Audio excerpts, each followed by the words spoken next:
Good morning and welcome to the Point. We're live on Mackinac Island, where the 31st Republican Leadership Conference is wrapping up today. We're happy to have with us as one of our guests this morning, the chairman of the Michigan Republican Party, Ronna Romney McDaniel. Chairman, thank you for doing this.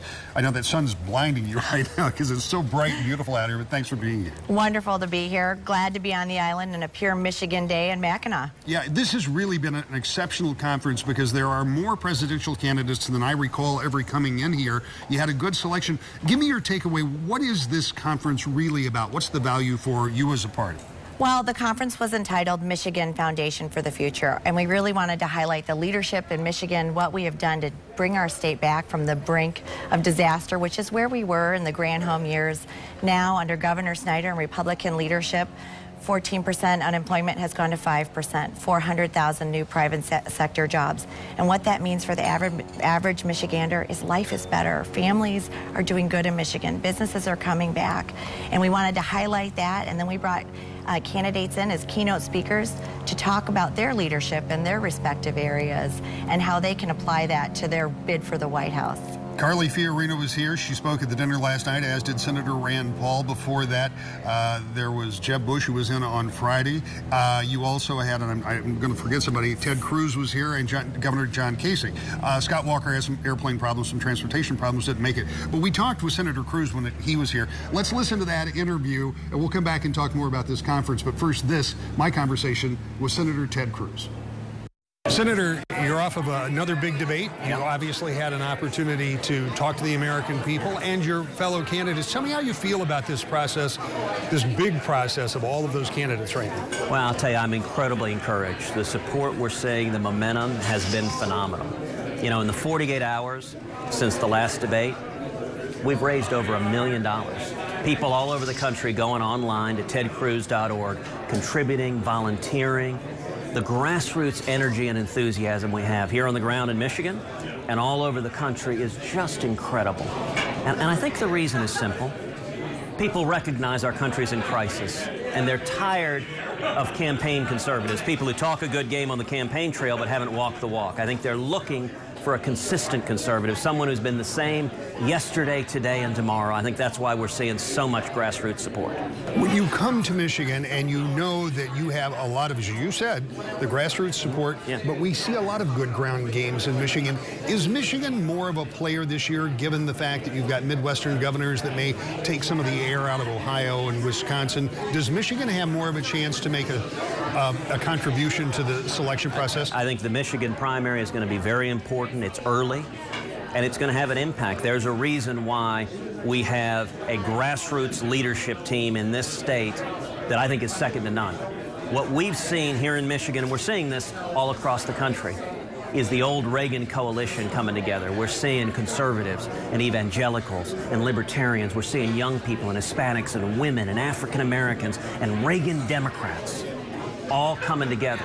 You know, Michigan is ground zero for the Reagan Democrats. The Reagan Revolution began here in Michigan, and the base of our campaign are Reagan Democrats. It's the working men and women who have been so hammered by the Obama economy. In the last 6.5 years, we've been trapped in stagnation. Today, we have the lowest percentage of Americans working than any year since 1978. Wages are stagnating. And I'll tell you what the Democratic Party has done that is really quite extraordinary. They have chosen between two traditional favored children of the Democratic Party.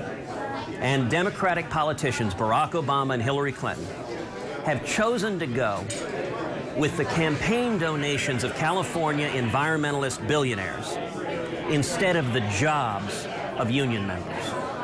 And in my view, this election will be won by campaigning on behalf of hard-working men and women who want to believe again in the promise of America and campaigning against the bipartisan corruption of Washington that I think Hillary Clinton embodies.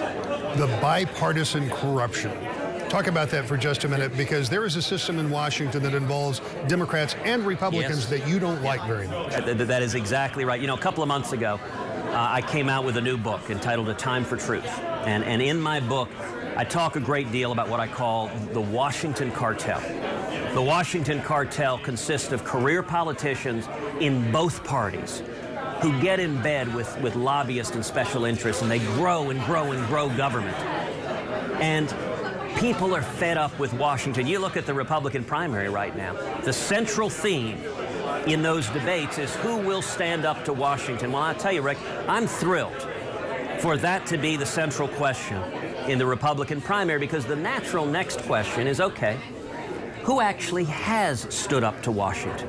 Who has a record of taking on not just Democrats, but leadership in their own party? And I am the only one on that stage that has a proven record over and over again of taking on the Washington cartel, the career politicians in both parties, and standing and fighting for the Constitution, for freedom, and for we the people. If we're going to turn this country around, we got to take power out of Washington and bring it back to we the people. That's why our campaign is a grassroots campaign. That's where the energy and passion and his excitement is. That's how Reagan won in 1980, and I am convinced 2016 is going to be an election very much like 1980, and we're going to win by following Reagan's admonition of painting not in pale pastels, but in bold colors. Senator Ted Cruz talking with us yesterday on his visit here to the Republican leadership conference on Mackinac Island. We also had the chance to talk with Ohio Governor John Kasich as we talked about the rollout and fast rise of his campaign. Governor, when we last talked, you were at the end of a long stretch of rolling out your campaign, and people were just getting to know that you were running for president. And my question in my mind was, I wonder how this is going to go. A few weeks later, and 2 top-tier debate appearances, you have started to gain some recognition from people who might not have looked at you before. How do you feel about the way this campaign is rolled out? Well, you know, we feel pretty good. I mean, the most important thing right now is I'm running second in New Hampshire, you know, from 14th to 2 in a short period of time. And we're raising money, and we're getting volunteers, and people are signing up, so I feel pretty good about it.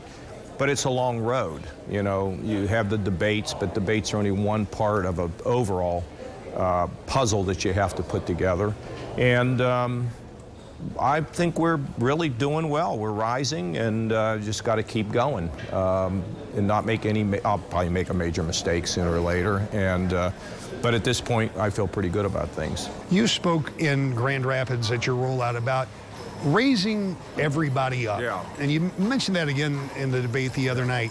Is yours a message of more hope than perhaps some of the other candidates? In other words, talking about working to bring up all people? Well, you know, here's the thing. I'm a solutions guy, okay? So you be governor of Ohio like Governor Snyder of Michigan.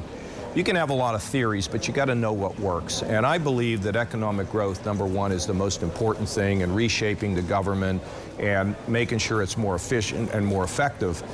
But once you start getting that economic growth, it's important that everybody feels as though they have a stake in it, because I think there are growing numbers of Americans who think that they don't matter and they don't count. And I don't think that lends itself to a healthy America. So it's a message that I've had in Ohio, and it's a message I have out here. And I tell you what, I think it's a message that people will like in Michigan. You know, Michigan and Ohio, they're the same. We just have a border, right, that separates us. They're hardworking. They're smart people. They're God-fearing. They're common sense, and they want to rise. Everybody wants to rise. Look at Detroit. I mean, Detroit is becoming more and more hopeful. But hope is a big part of life, and it's not just the rhetoric, it's also making sure that they feel as though they're being listened to. When you have people who feel, I'll use the word disenfranchised, but I think that's what you're talking about, people that don't have hope. I'm not even talking about, I mean, there are people who you wouldn't think, who think the system's bad, it doesn't work, you know, a 51-year-old guy that loses his job and he doesn't know where he's going to turn. I mean, there's a lot of that anxiety out there. How do you, not just through the campaign, but how do you, as a practical matter, obviously better economics helps more people, but how do you get people re-engaged, re-involved? Because there are some people that really do feel like they're just outside the bounds of Well, we've got a couple specific programs in Ohio, like fighting drugs, making sure that people are involved in their community in fighting drugs. Mentoring programs that we're now promoting, programs that reward volunteerism. These are the kind of things that say to people, look, we're not great because of who our president is. I mean, presidents matter, but we're great when we, from the bottom up, heal our own communities and take care of our families. And it doesn't mean that we're not a partnership with government up above or with anybody up above, but we're great from the bottom up. I mean, that's the town where I grew up, where we were a community, and I think that's important, that every life really does matter. Will this next 3 months hinge more on people's attitudes towards the international events that we heard so much about in the debate the other night, or is this going to be about domestic policies, things? Oh, I think it always gets back to jobs. I mean, unless we have a war outbreak or an attack, God forbid, it always gets down to the economy. Do I feel better about where I am? Do I think my kids who graduated from college with debt can get a job? Can I start a business without the government smothering me with some stupid rule? I mean, I think that's what always is the most important issue. Not that the other ones don't matter, but that, I think, is always front and center. We're live on Mackinac Island for this morning's To the Point because the Republican Leadership Conference, 31st, is wrapping up. Chairman, this is an interesting situation because you had a lot of presidential candidates here. What does that tell you about the state and the fact that it may be in place? Certainly as the primary goes, the general will have to wait and see. Well, Michigan Matters in 2016. We've had 10 candidates in Michigan just in the past 6 months, and now we've had them here on Mackinac for this conference. We had record attendance, the highest attendance we have ever had for this type of conference. People in Michigan are energized. They're coming to look at the candidates. The candidates are investing the time in our state to get to know our issues, to get to know the voters, to understand our story and our comeback and how they can convey to voters that they'll do the same thing when they're in Washington, because it's a turnaround story in our state like we want to see in our nation. Well, speaking of that turnaround, I took that same question to Governor Snyder. I talked to him yesterday on the other end of the porch. Here's what he had to say about it. Governor, these conferences are always about politics and policy and networking and all the things that go on, but this one has particularly been focused on presidential politics, big field, big gear, and a lot of folks. There were 6 scheduled transportation, kind of stormy weather, I think, that we had earlier kept Governor Walker from getting here, but 5 contenders have been here on the island. What does that say to you about Michigan's place in this race? Well, I think Michigan's going to play a very important role, and I think that was confirmed with the candidates that came in. If you think about it, I think both in the primary and the general election, people view Michigan as very important, and I think it's going to pay off for the candidates that made the effort to get here. There were over 2,000 leaders in the grassroots of the Republican Party here. It's a great way to build relationships, get your message across first person. So it's been a success. So today the conference will be wrapping up. Chairman, talk to me a little bit about what this means. What's the takeaway? Because now all the campaigns move back over the mainland, and you've got to turn this for the candidates now, and you hope for the party later into some kind of victory. There were several takeaways from the conference for me. One, Michigan's on the comeback. We're continuing that. We're building a great future for the citizens of Michigan. 2, we have a great field of candidates. We had 5 of them on the island, and the enthusiasm was everywhere. They all performed well. Their speeches were well received. And 3, Michigan is in play in 2016, and Republicans are taking our state seriously. And we haven't seen a Democrat here for a long, long time. Well, I thank you very much for doing the show with us this morning. I know there's a lot going on. Thanks for having us up here, and we'll stay in touch. Thanks very much. Thanks for having me. There's a lot more going on around the state. In fact, one of the things that came out from the debate on Wednesday night was a real concern about some international policies. And when we come back, we'll hear from Democratic Senator Gary Peters and his take on that. Next, To the Point.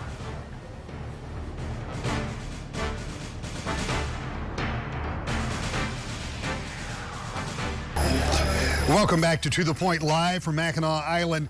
You know, there's a lot going on here on the island, a lot of politics, obviously, but there's also a lot going on internationally, and we heard a lot about that on the debate on Wednesday night. Earlier this week, I sat down with Michigan's junior senator, Democrat Gary Peters, to talk to him after he had just returned from the troubled Middle East.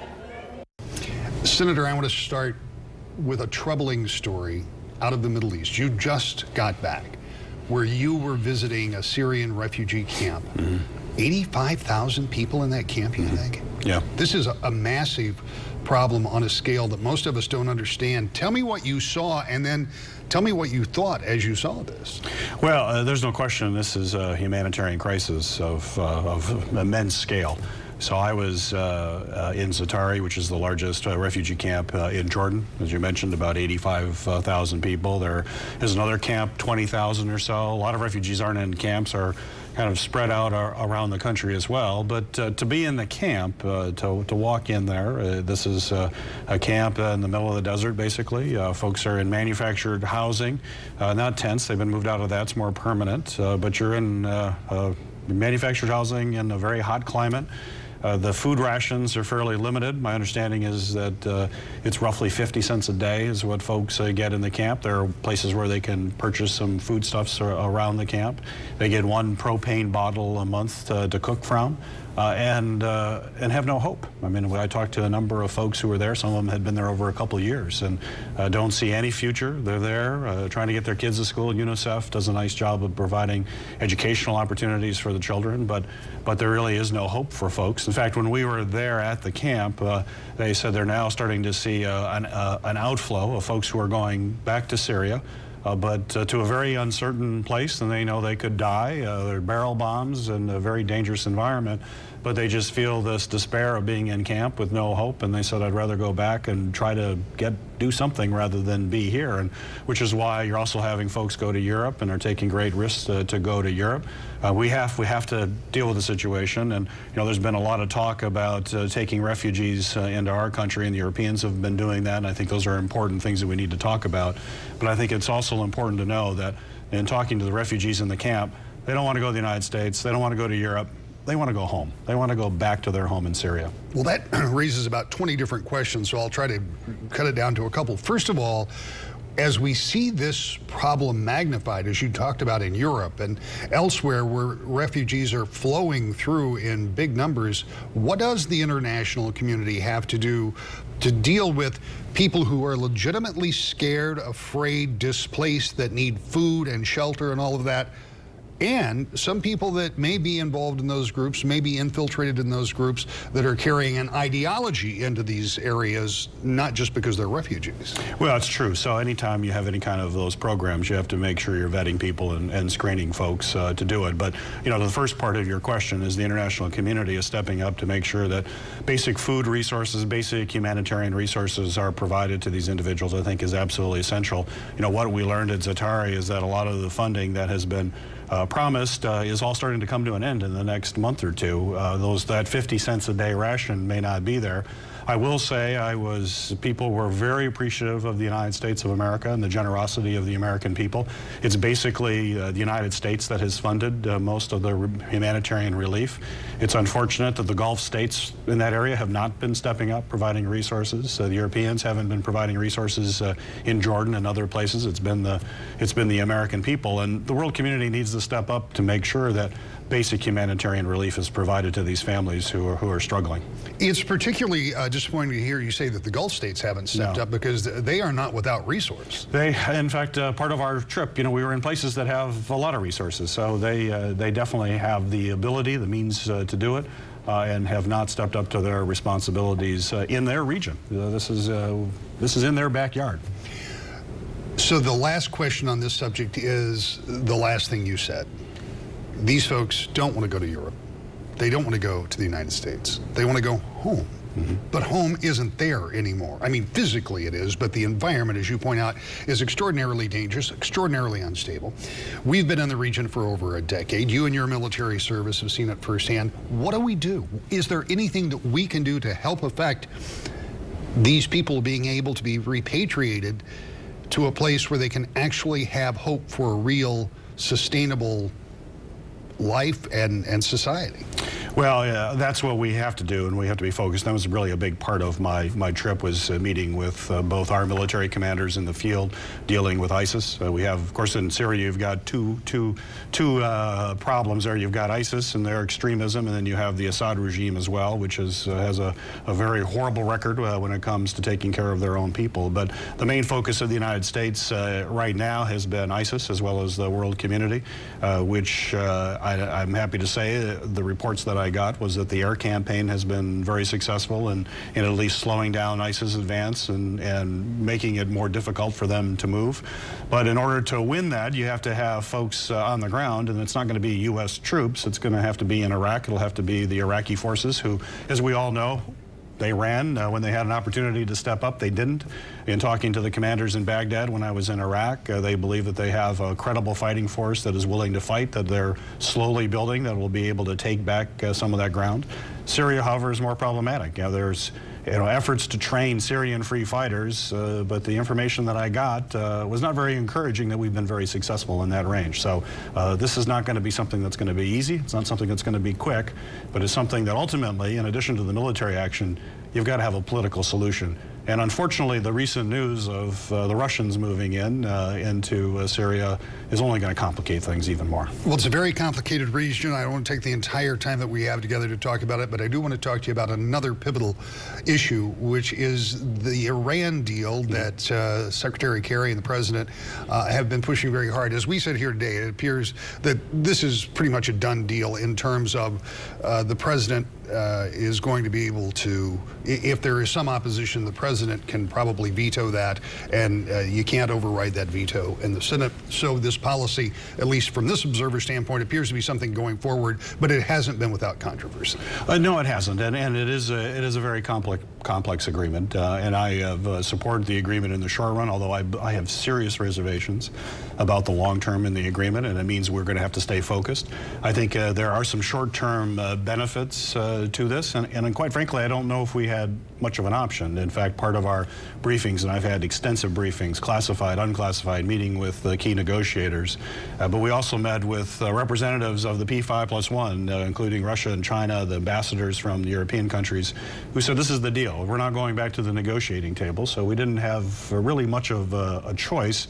But having said that, I think in the short run, you will see that Iran will have to give up their uranium, their stock of uranium. They're not going to be able to enrich to the levels that they were enriching before, which would be a pathway to a bomb. They can't use the reactor for plutonium. That's going to be repurposed. There's a very robust inspection regime. So in the short run, I believe that we will accomplish the end, which is to make it so that the Iranians don't have a pathway to a bomb. Or if they do, we extend the breakout period from 3 months to probably over a year. Now, having said that, I have strong reservations about supporting this in the long term, because unfortunately they are put on a path that starting in year 10 and then in year 15, they can enrich uranium in an industrial style way. And that's just simply unacceptable. So we have a few years to deal with that, but we have to do it, and I think we have to do it from the world community perspective, because it's not just Iran that I'm concerned about enriching uranium, but it's other countries as well. And it has been in the past U.S. policy that there's no enrichment. You can have a peaceful nuclear program, but you can't enrich on your own soil. In fact, 20 countries now have peaceful nuclear programs, but they don't enrich on their soil. I hope folks don't look at this agreement with Iran and say, well, maybe there is a right to enrich, because here you have a country who's is known as a financing terrorism across the region and other places. So they're allowed to enrich. If they can enrich, why can't we? So I think it's incumbent on us over these next few years, and something I plan to work very diligently on, is to make sure we have an international regime that says we will not tolerate enrichment, certainly above levels of 4 or 5%, which is okay for peaceful power. Doesn't get you to the weapon, but once you go beyond that level, then those are purposes that the world community cannot tolerate. So I think in the quick answer, in the short run, I think we're going to be okay, but that doesn't mean we can take our eye off the ball. We've got to hold everybody accountable, keep everybody's feet to the fire, especially the Iranians, who I do not trust. Our thanks to Senator Gary Peters for talking with us about those international issues. We also had a good conversation about some domestic issues, and I want you to join us here next Sunday morning as you'll hear part of that conversation as well. More about next week's show and the conference here on Mackinac Island when we come back with more To the Point.